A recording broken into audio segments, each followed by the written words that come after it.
Suatu hari, saat kota Madinah dalam suasana aman dan tenang, terlihat dari tempat ketinggian di pinggir kota debu tebal yang mengepul ke udara. Debu itu semakin meninggi, bergumpal-gumpal hingga hampir menutup angkasa. Angin yang bertiup menyebat gumpalan debu dari butiran-butiran pasir Sahara yang lembut terbang menghampiri pintu-pintu rumah di Madinah dan berhembus dengan kuat di jalan-jalan. Orang-orang mengira ada badai yang menyapu dan menerbangkan pasir. Namun, kemudian dari balik tirai debu itu, mereka mendengar kabar tentang kedatangan kafilah besar yang panjang. Tak lama kemudian, 700 kendaraan yang syarat dengan muatannya memenuhi jalan-jalan dan mengguncang Madinah. Orang-orang saling memanggil dan mengajak sesamanya untuk menyaksikan keramaian ini, serta turut bergembira atas kedatangan harta dan rezeki yang dibawa kafilah itu. Ummul Mukminin Aisyah, ketika mendengar suara hiruk-pikuk kafilah yang bergerak maju itu, bertanya, apakah yang terjadi di kota Madinah? Ada yang menjawab, kafilah Abdurrahman bin Auf baru datang dari Syam membawa barang-barang dagangannya. Jadi, kafilah itu yang telah menyebabkan semua guncangan ini? Tanya Ummul Mukminin. Benar, wahai Ummul Mukminin. Jumlahnya 700 kendaraan. Ummul Mukminin menggeleng-gelengkan kepala. Pandangannya menerawang jauh seolah-olah sedang mengingat-ingat peristiwa yang pernah dilihat atau ucapan yang pernah didengarnya. Kemudian ia berkata, aku pernah mendengar Rasulullah bersabda, aku melihat Abdurrahman bin Auf masuk surga dengan merangkak. Abdurrahman bin Auf akan masuk surga dengan merangkak? Mengapa ia tidak memasukinya dengan melompat atau berlari-lari kecil bersama angkatan pertama para sahabat Rasulullah? Sebagian sahabat menyampaikan cerita Aisyah kepadanya, maka ia pun teringat telah mendengarkan hadits ini dari Nabi lebih dari satu kali dan dengan redaksi yang berbeda-beda. Sebelum tali-tali pengikat perniagaannya dilepas, Abdurrahman melangkahkan kakinya ke rumah Aisyah lalu berkata kepadanya, engkau telah mengingatkanku suatu hadits yang tidak pernah kulupakan. Maka saksikanlah bahwa kafilah ini dengan semua muatannya beserta kendaraan dan perlengkapannya aku persembahkan di jalan Allah Azza wa Jalla, tambahnya. Seluruh muatan 700 kendaraan itu dibagikan kepada semua penduduk Madinah dan sekitarnya sebagai perbuatan baik yang agung. Peristiwa yang satu ini saja sudah cukup untuk mengukir sebuah gambaran yang sempurna tentang kehidupan sahabat Rasulullah, Abdurrahman bin Auf. Dialah saudagar yang sukses, lebih sukses daripada kesuksesan yang pernah ada. Dia merupakan orang kaya dengan kekayaan yang melimpah ruah. Dia adalah seorang mukmin bijaksana yang tidak ingin bagian dari keuntungan agamanya hilang begitu saja dan tidak sudi kekayaannya membuat dirinya tertinggal dari kafilah iman dan pahala surga. Untuk itu, ia mendermakan harta kekayaannya dengan kemurahan hati dan kesadaran nurani. Kapan dan bagaimana proses keislaman orang besar ini? Ia masuk Islam sejak fajar menyingsing.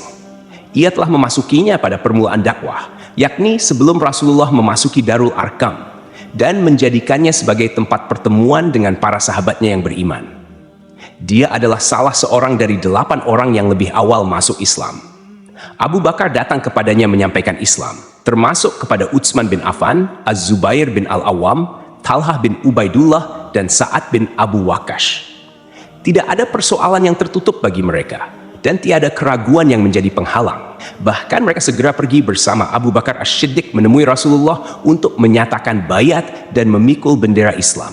Sejak menganut Islam hingga berpulang ke rahmatullah pada usia 75 tahun, Abdurrahman bin Auf selalu menjadi teladan yang cemerlang sebagai seorang mukmin yang besar. Hal ini menyebabkan Nabi memasukkannya dalam 10 orang yang telah diberi kabar gembira sebagai ahli surga. Umar mengangkatnya sebagai anggota Majelis Syura yang terdiri dari 6 orang, yang merupakan calon khalifah yang akan dipilih sebagai penggantinya. Kala itu, Umar berpesan Rasulullah wafat dalam keadaan rida kepada mereka. Cepatnya Abdurrahman masuk Islam telah menyebabkan dirinya harus mengalami penganiayaan dan penindasan dari Quraisy. Ketika Nabi memerintahkan para sahabatnya hijrah ke Habasyah, Abdurrahman bin Auf pun ikut berhijrah. Ia kemudian kembali lagi ke Mekkah, lalu hijrah untuk kali kedua ke Habasyah, dan selanjutnya hijrah ke Madinah. Ia ikut bertempur di Perang Badar, Uhud, dan peperangan-peperangan lainnya.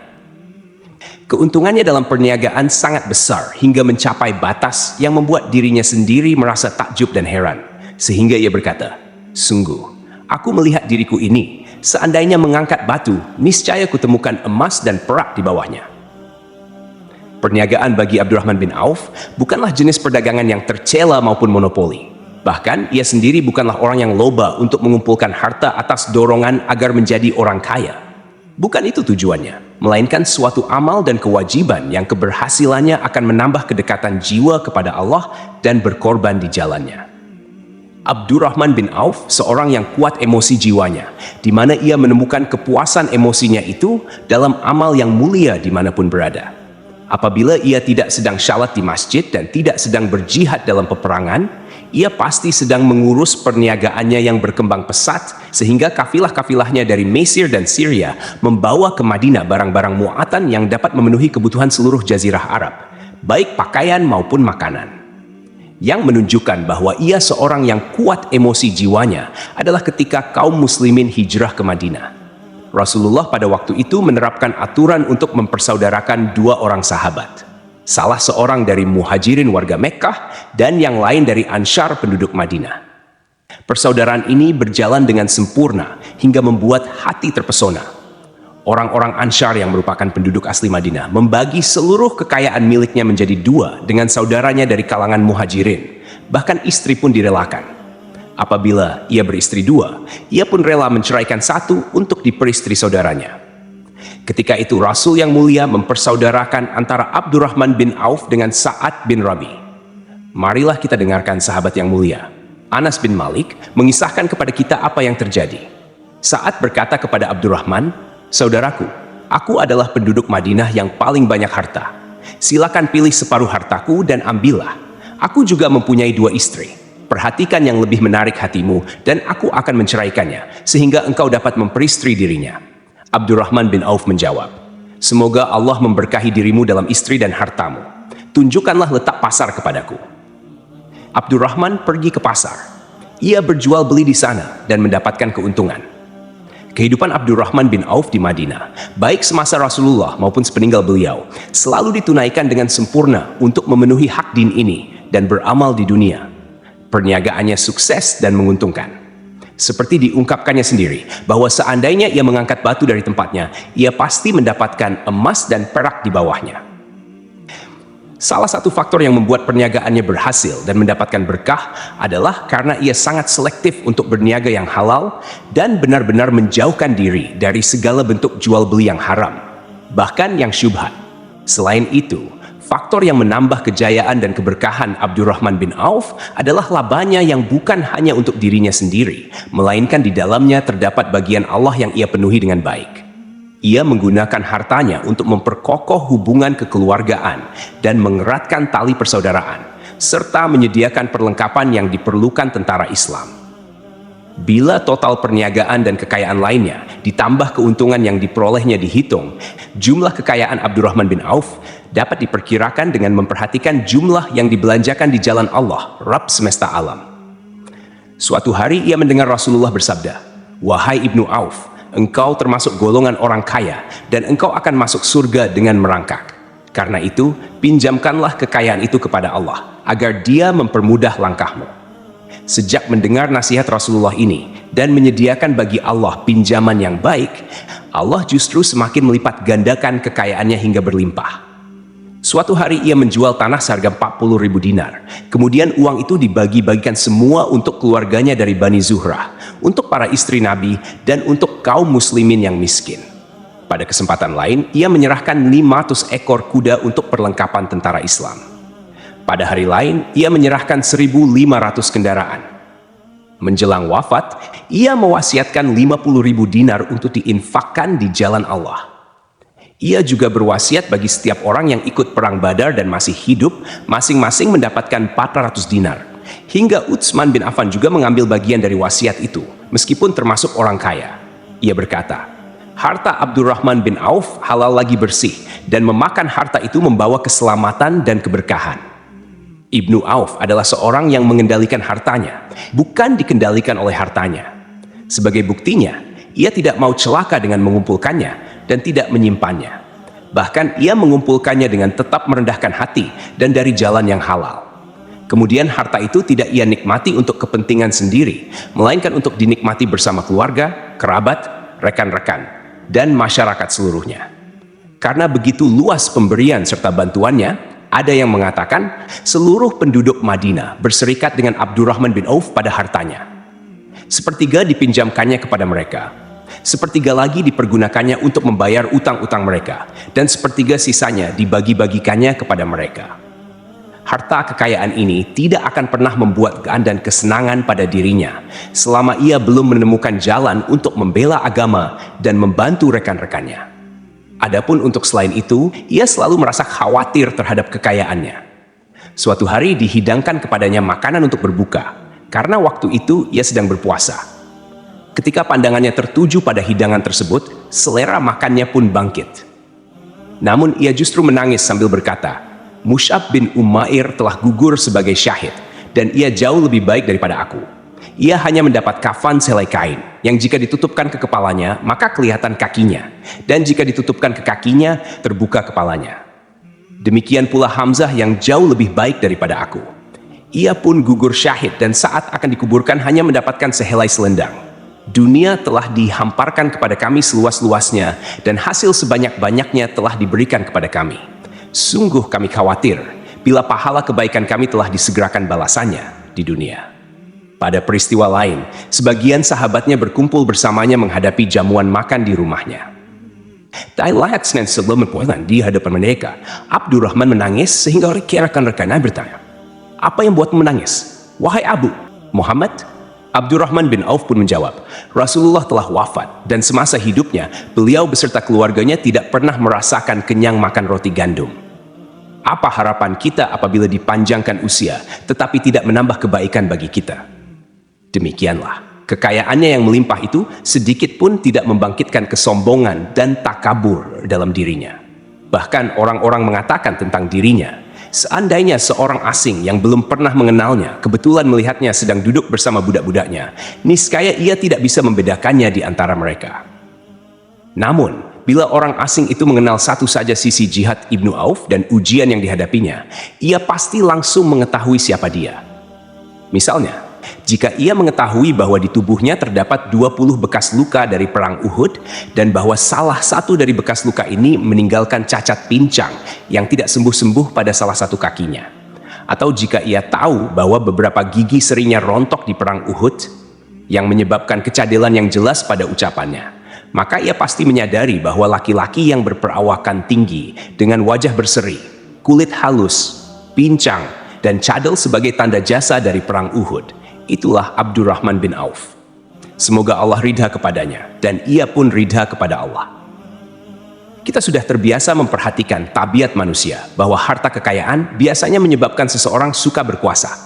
Artinya, orang-orang kaya seringkali ingin memiliki pengaruh untuk melindungi kekayaan mereka, melipat gandakan pengaruh itu, memuaskan nafsu, serta demi kebanggaan dan kepuasan pribadi. Semua ini merupakan sifat yang biasanya dibangkitkan oleh kekayaan. Namun, bila kita melihat Abdurrahman bin Auf dengan kekayaannya yang melimpah, kita akan menemukan manusia ajaib yang sanggup menguasai watak dasar manusia dalam hal ini dan melangkahinya menuju puncak ketinggian yang istimewa. Peristiwa ini terjadi ketika Umar bin Al-Khattab hendak berpisah dengan rohnya yang suci dan memilih 6 orang di antara para sahabat Rasulullah agar mereka memilih salah seorang di antara mereka untuk menjadi khalifah yang baru. Pada saat itu, Semeri menunjuk ke Ibnu Auf. Bahkan sebagian sahabat menegaskan bahwa dialah orang yang lebih berhak menjadi khalifah di antara 6 orang itu. Namun ia menjawab, "Demi Allah, seandainya diambilkan pisau lalu ditaruh ke atas leherku, kemudian kalian menusukkannya sampai tembus, itu lebih aku sukai daripada menerima jabatan tersebut." Demikianlah, saat 6 orang terpilih itu mengadakan pertemuan untuk memilih salah seorang di antara mereka sebagai khalifah pengganti Al-Faruq, Umar bin Al-Khattab, Abdurrahman bin Auf telah menyatakan kepada rekan-rekannya bahwa ia telah melepaskan haknya yang dilimpahkan Umar kepadanya sebagai salah seorang dari 6 calon yang akan dipilih menjadi khalifah. Dengan demikian, kewajiban mereka untuk melakukan pemilihan itu terbatas di antara mereka berlima saja. Sikap zuhudnya terhadap jabatan pangkat ini dengan cepat telah menempatkan dirinya sebagai hakim di antara 5 orang tokoh terkemuka itu. Mereka menerima dengan senang hati agar Abdurrahman bin Auf menetapkan pilihan khalifah di antara mereka berlima. Ali bin Abi Thalib mengatakan, Aku pernah mendengar Rasulullah menyifatimu bahwa engkau adalah orang yang dipercaya oleh penduduk langit dan dipercaya pula oleh penduduk bumi. Ibnu Auf akhirnya memilih Utsman bin Affan untuk jabatan khalifah, dan yang lain pun menyetujui pilihannya. Itulah hakikat seorang laki-laki yang kaya raya dalam Islam. Apakah Anda telah memperhatikan bagaimana Islam telah mengangkat dirinya jauh di atas kekayaan dengan segala godaan dan penyesatannya itu? Dan bagaimana ia menempa kepribadiannya dengan sebaik-baiknya. Pada tahun 32H, tubuhnya berpisah dengan rohnya. Ummul Mukminin Aisyah ingin memberinya kemuliaan khusus yang tidak diberikannya kepada orang lain, dengan memberikan usulan kepadanya ketika ia masih terbaring di ranjang menuju kematian, agar bersedia dikuburkan di pekarangan rumahnya, berdekatan dengan Rasulullah, Abu Bakar, dan Umar. Namun, ia memang seorang Muslim yang telah dididik Islam dengan sebaik-baiknya, sehingga merasa malu bila dirinya diangkat dan disandingkan dalam kedudukan tersebut. Selain itu, ia telah membuat janji dan ikrar yang kuat dengan Utsman bin Mazun, yakni jika salah seorang di antara mereka meninggal sesudah yang lain, hendaklah ia dikuburkan di dekat sahabatnya itu.